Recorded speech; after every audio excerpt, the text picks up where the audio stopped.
Hi, it's Laura at Aquamarine18. Thanks for stopping by my channel today. Welcome or welcome back. In this video, I'll share a VR to a new tag by Kelly Bear called 54321 Tarot. I will link Kelly's video in the description box below. I will also timestamp. Briefly, the idea of 54321 Tarot is to count down 5 tarot decks, 4 tarot books, 3 tarot spreads, 2 tarot habits or tarot related paraphernalia, your pick, and 1 either piece of tarot advice or card you would like to embody. Again, your pick. And this is a tag where the countdown is kind of open for interpretation. So how you choose, for example, the 5 tarot decks to show, like what kind of unites those 5 and why you chose them, is entirely up to the individual respondent to the tag. Same thing with the books and so on. So I really like this tag because it is simultaneously, it does have prompts, but it's also simultaneously very open-ended. Definitely open to cheating, which I think I'm only going to cheat once. We'll see. And it is, pretty flexible and a chance to kind of share some things that we love and enjoy related to tarot. So that's always great. So I will start with the 5 tarot decks. And for my 5 tarot decks, I decided to just share the 5 tarot decks that I've received most recently that have come into my collection just in the last very little while. I've had a little bit of an influx, not planned, just, the fluke of how things have arrived. And so of the 5 that I'm going to share that are the most recently arrived decks, I've only actually shared one on my channel before. So they're new for me to show. The 5 most recent decks that I've received, in kind of order that I received them. The 5th most recent one is the Marseille Prendre Vie by Auntie K, Auntie K's Tarot. And this is a test copy. I have a review up of this. This is on Kickstarter right now. And it is a inclusive Tarot de Marseille that is, simultaneously quite traditional in terms of the kind of layouts of the figures and, the arrangement of the pips, and also very contemporary in terms of things like, a lot of the clothing and the settings and so on. So this is the Marseille Prendre Vie, and again, this is a test copy and not quite the final product, though it is close. So I received this for review, as I mentioned in my video about this deck. I've been enjoying this deck very much, and I've backed the Kickstarter, and I'm looking forward to, the final item. So that is one of the 5 most recent decks I received. Now, the next one after that I've received is actually still in order because I'm still exploring. Several of these are still in order because I don't always shuffle right away. And that is the Turning Terrestrial Tides Tarot, and this is put out by PM Press. This is kickstarted, and PM Press is a great anarchist publisher. They kickstart a fair amount of things. PM Press has done Kickstarters for books as well. And I've backed those sometimes as a good way to get an ebook copy of something early and for a good price. And this is their first kind of foray into tarot, and so it's a pretty small deck. It has neon green edging, and these are the backs, and they say the tides are turning, upside and both ways. Compared to a traditional tarot, this one is yay big. So it's almost as wide, but it's way shorter. And this deck is a zine based or zine style deck. So it is black and white. It has a lot of text built into it. And I backed for a hoodie with this design on it. A lot of the cards are renamed. The majors are renamed. And I like this deck so far. I don't like authentic as a rename for the Emperor. That doesn't really work for me. But most of them I really like the authority for the Hierophant. I like the mirror for the lovers. There's some really interesting choices in this deck. I really like the size, and I really like the overall kind of production. Like I think for making their first tarot deck, PM Press has done a really good job. And the artist's name, before I forget to mention it, is Sarah Calvarese Allen. And this one has inside the box a key to the court renames, which are child, teen, adult, and elder. And then the suits, which are tangibles for pentacles, thoughts for swords, passions for wands, and emotions for cups, is on the other side of the box. Box is really good. I'll do a walkthrough of this. I'll do a video of this deck separately. It's a really cool one. I have not worked much with it because it, has arrived really recently, so I've still just been kind of going through it and getting to know it a little bit before I start shuffling. And it comes with a little guidebook with, you know, pretty small. Now, the deck of the five that has arrived the most recently, that I've also been using a lot, of the five decks that have arrived most recently, only two of them have been shuffled. One is the Marseille Prendre Vie, which of course, doing a review, I wanted to have read with it, and I've been reading with it. The other is Tarot of the Crystal World. And this deck was a gift, a very kind and generous gift that I appreciate so, so much. And this, I missed the Kickstarter on this. And when I found out that I missed the Kickstarter on this and I saw this deck, I was kicking myself and, eagerly, and so I've been eagerly awaiting it to go on sale, which I know the creator has said that it will. Um, but a friend has generously gifted it to me, and I've been using nothing but this since I got it. Truth be told, I'm captivated, and I'm going to be making a video in the not too distant future, sometime between now and the new year, about kind of deep dive 2024 decks, and this will definitely be one of them. I had a pretty epic deck interview spread with this one, and blown me away. I'm really, really enjoying this. So that's the Terror of the Crystal World by Brooke Penrose. I think this deck is brilliant. Now, the last two I just got. These just arrived. Just.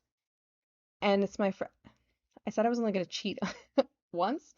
This is also kind of a cheat because, the five tarot decks that I received most recently, the remaining two are the Macondo Tarot and the Macondo Baby Tarot. So this is a deck that is based on the work of Gabriel Garcia Marquez and Colombian magical realism specifically. And the creator is Andres Marquinez Casas.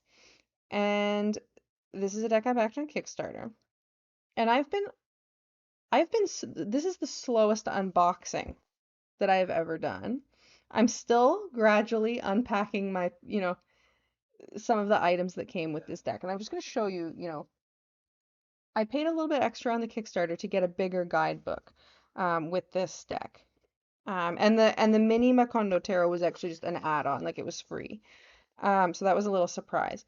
The deck comes with a guidebook, which has a fair amount in it actually, and is, very detailed and very deck specific and very well done. But I paid a little extra to get the bigger guidebook, and I haven't even unwrapped it yet because it came wrapped with handwritten notes in it. This arrived like this with this nice handwritten message on it to enjoy it, and it came with this also came with a card and I cut open the envelope, but it came, um, with a nice note, personalized, which I thought was very, very nice. And I'd kind of cut the envelope open, and it says, "Thanks for your support," and has Andre's name there. So like the level of care that went into this, I'm really just kind of savoring, and enjoying unpacking very slowly.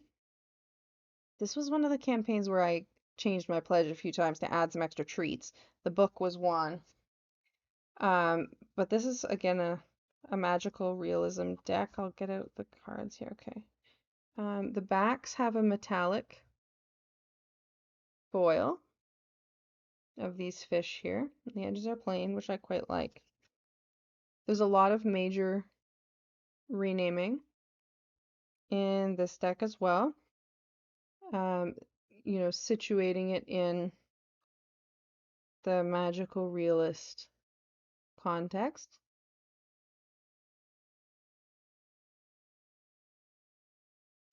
And I'm really excited about this. And this is a pip deck I will share.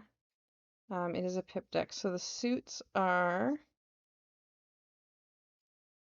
butterflies is wands.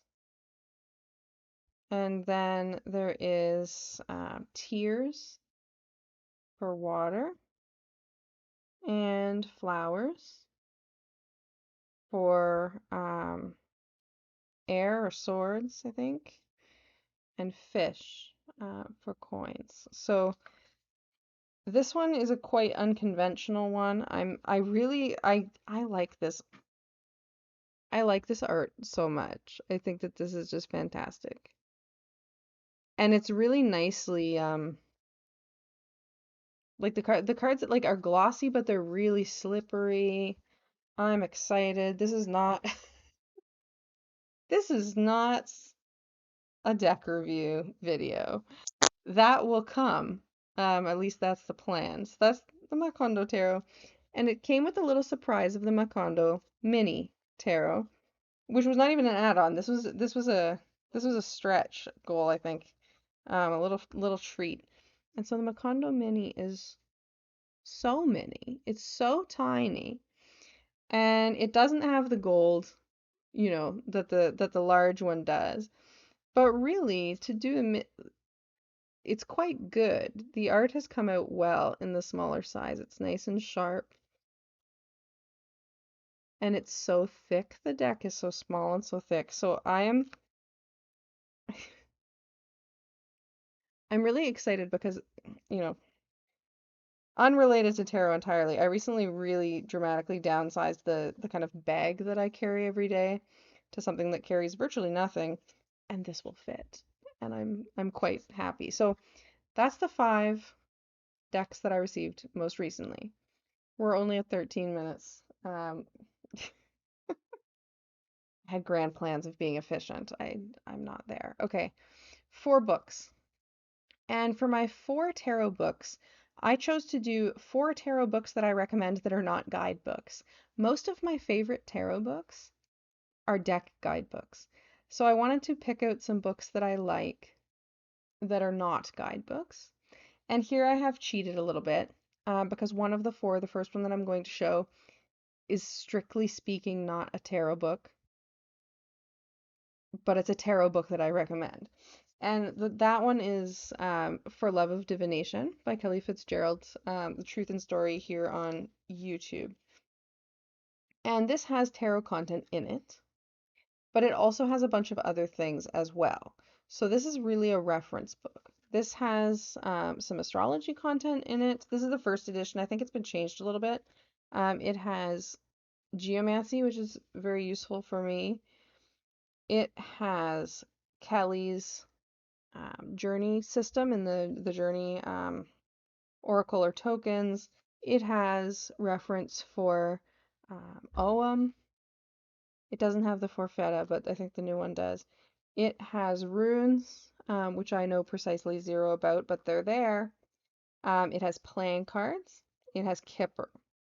It has Lenormand, and it has tarot. So for tarot, it has page 6 to 22 is tarot. So this is not really a tarot book so much as like a tiny little section. And it has for the different cards some numerology, and it has some keywords. So I'm not sure if you can see here for the majors, it has keywords that are classic meaning, weights meaning, modern meaning, reversed meaning, astrological, elemental, and some notes for each of the cards. So you get quite a lot squished in. For the minors, here, just looking at the wands, you get really just as much, and it has element, corresponding major, Rider-Waite-Smith, Golden Dawn, Marseille, and reverse. And then it goes to Marseille style tarot, and you get, um, kind of numerological meanings and correspondences. There's some color symbolism there, and then some aspects of kind of directional reading as well. So this is just a handful of pages on tarot, but it's so useful to have as a book, and it's sold as a PDF, I think, so you have to print it yourself, and get it bound if you want to, or you can just use it as an ebook. But it's fantastic and such a good reference, so I recommend that, wholeheartedly. I'm going to include Finding the Fool by Meg Jones Wall. This is a recent release. I have a book review of this that goes into quite a lot of detail in terms of my thoughts. Um, you know, when I'm reading a book that I plan on reviewing, I do this. This is all pencil. This is my this is my review notes there, along with lots of scribbles and things throughout. And I include this one because I think in terms of suggesting a book to someone who's a new reader, and specifically the kind of new reader who's interested in a more kind of self-exploratory, introspective, personal reflection type of tarot practice, as opposed to something in a more fortune-telling kind of flavor, I think that this is a really good place to start. It has some astrology, but not a ton, not that's going to be overwhelming. It works with elemental correspondences. It ultimately has, kind of Smith-Waite system keywords, but alongside numerological and elemental keywords. It's really inclusive feeling as a book to read. It's nicely written. It feels, it's very much a narrative. This is a good beginner book, I would say, and something that I got, something out of as somebody who doesn't think of themselves as a beginner as well. The third tarot book I'm going to mention is Tarot on Earth by Tom Benjamin, also of TarotTube, Tarot on Earth, a practical approach to the cards. And this is very specifically focused on kind of pip decks, I would say. It's definitely going to get into kind of numerological, elemental ways of reading. It goes through the majors, but the first section is pips, and the focus is on reading pips. And so the sections include numerology, light and shadow, elements, math in quotes, questions and context, and the courts, and that's all, the section for the minors. And it's a workbook, right? So you could actually write directly in here to start coming up with your, as your meanings as you work through. I worked in a Word document instead, but there's lots of things to fill out, and I think that this is just a great book. I think it's very well put together, very well designed, very thoughtful, reads very inclusive as well, and I would like to, I think, work through this again, actually. At least some parts of it. I found this very helpful reading more pip style decks, and would very much recommend it for that. And the last book that I'll mention that I like that is not a guidebook is Tarot Correspondences by T. Susan Chang. And this is exactly what it sounds like. It's a lot of tables, correspondences that are astrological, to the zodiac. There's decans in here, different kinds of glyphs. There's the Picatrix is in here, Agrippa, all kinds of different things, gemstones, mythical figures, plants, animals, all different correspondences. Really, really fascinating to me. And there are some kind of workbook components in it. I think that this is really good. And I've discussed this one in a video in more detail as well. So this is not a tarot book that's necessarily going to be of interest to everyone. But if reading with correspondences is something that you're interested in, I think that this book is very, very good. So those are my 4 tarot books that I like that aren't guidebooks. Next up is 3 tarot spreads. And this is, I'm not going to edit this to go top down. I feel like, I just want to go through it. Then it would be even longer if I was doing that. So I will also say that tarot spreads are not always my thing. I like to read in a more free-form style a lot of the time. But thinking about tarot spreads, 3 tarot spreads that I enjoy using. One go-to is a 2-card spread for the morning. What's going on today and how do I best navigate that? 2 cards. What's up and how do I deal with it? Very, very simple. And I like this because there's a little bit of a predictive flavor to it, but it's also oriented towards, things that I can do during my day. I like this also because it plays well with other systems. So a lot of the time for my, instead of doing it as a 2-card tarot spread, the first position of kind of what's going on today, I'll use the elemental divination dice oracle, or some other kind of system, and then use a different system for the second. What can I do to best navigate that situation position? So it's a good kind of mix and match spread that's very small. For the second tarot spread, I'm going to share my new moon spread. So I read for myself on new moon, first quarter, full moon, and last quarter. And I have a spread that's 5 cards for each of those phases. So I have a new moon spread, a first quarter spread, a full moon, and a last quarter. And these are not these are not necessarily the most original spreads in the world. There's a lot of full moon and new moon spreads out there that have a lot in common, I think, in terms of spreads being built from associations with the moon phases, right? So insofar as the new moon is associated with um, more of a intention setting kind of focus, and the full moon is associated more with a kind of culmination, then you get spreads that kind of resemble each other, right? But I wanted to make my own, and I looked at a bunch of others and kind of came up with something that worked for me. And I'll put the spread positions in the description box so that you don't, like, if you want to try this, you don't have to write them down or something. So my 5 spread positions for the new moon are: what can I let go of from the cycle that is ending? What learning from the past moon cycle can I carry forward into this one?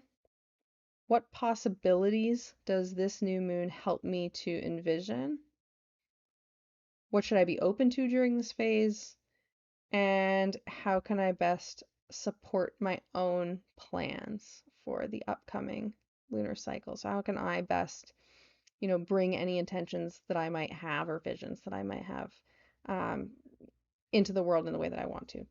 And all of my moon phase spreads for those 4 have kind of a similar structure. So the first card is a kind of um, letting go of something from the previous part of the moon cycle. The second card is bringing something forward. The third is thinking about the phase that we're in, and then it's kind of what should I be orienting towards and what should I be doing. So they're all kind of structured in that way, but they're different insofar as they do incorporate the associations of the different kinds of moon phases.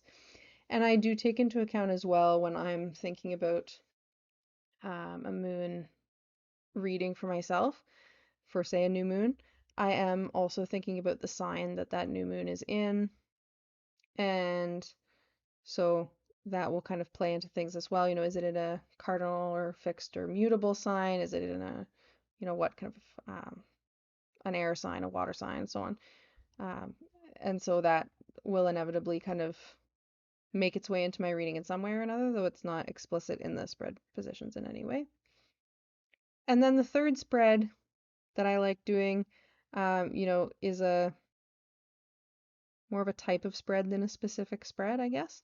And that would be a spread for decision making, where I kind of do the same reading multiple times for different possibilities and have them, laid out so that I can compare them. So if I'm trying to, I don't know, this is like, I feel like these are the most kind of, the most like kind of stereotypical example of a tarot reading possible. If I'm trying to decide between two jobs, because I'm in the position of having two possibilities being offered to me, I could do a reading of, for option number one, what are the opportunities of this option? What are the drawbacks of this option? What would I learn from this option?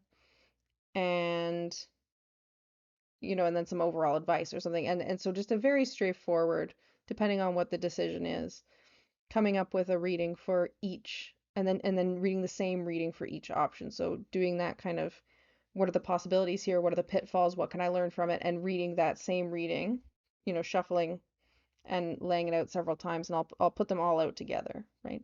And then I can compare and say, well, this one has, the opportunity here is this, but over here the opportunity is this, and think about it in that way. So that's a kind of on the fly spread design that I will do a fair amount for different kinds of decision making. Not like I can't make a decision without doing this, just to be clear. I I routinely make decisions without doing this, but I do find it very helpful to, I think a lot of us who probably have tarot practices find something similar, that sometimes tarot can nudge you to think about things that were not finding the most obvious when you're thinking about things without the tarot cards, so that I find useful. Number 2 is 2 tarot habits and or paraphernalia. So I'm going with 2 items of tarot paraphernalia that actually point to a habit. And so this is not a very interesting answer, I don't think, but the 2, items that I need for my tarot practice, other than having some cards, are my journal and my pen. And so this is, one of several pens.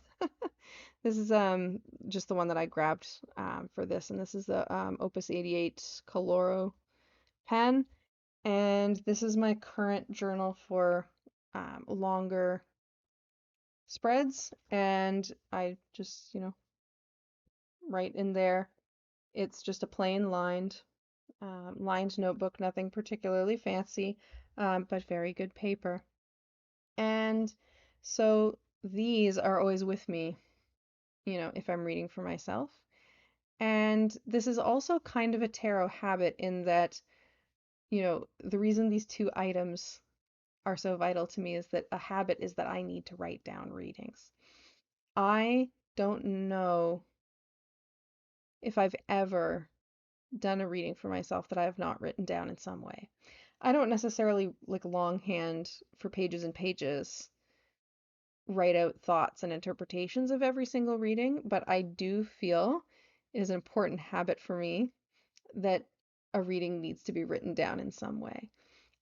So every reading is written down somewhere. Not all in this book necessarily. I do have a smaller book where, daily draws and things will get written in, but I need to write down my readings. So that's my tarot habit. The idea of an unjournaled reading, not for me. Um, Too much of a habit there. So for number 1, the options were a piece of tarot advice or a card you want to embody and why. And I'm going to just go tarot advice. Um, I'm interpreting that as a piece of tarot advice for beginners. And I think it's a bit of an unpopular advice, but it's one that I've mentioned, I think, in other contexts, certainly. And that is that when you're learning tarot, I would say my advice is don't learn by doing daily draws, or by doing one card readings. Do two card readings instead. And I feel like, the reason for that is that one card readings feels like flashcards to me. It I think can, despite one's best intentions, end up in a rut of keywords. And, when you start thinking about reading tarot in spreads and reading more freeform style, the relationship between the cards becomes so important that I think that my piece of tarot advice just has to be start reading those relationships between the cards, like right from the very beginning. Two cards for one question. And, then if you're maybe doing a three position spread, you could pick six cards and do two per position. And this, I think, is really good for learning to get to bigger spreads faster. So that would be my one piece of tarot advice. That's Tarot 54321. Thanks for Kelly Bear for starting this fun new tag.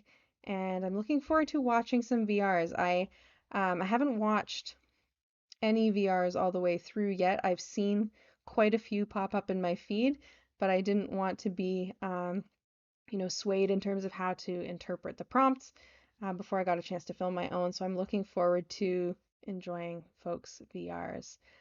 Let me know if you're doing a VR below or if you've done one. I would like to watch it. And let me know if any of these, decks, books, spreads are things that you enjoy as well. Thanks for watching. Have a great day, and I'll see you again soon. Bye.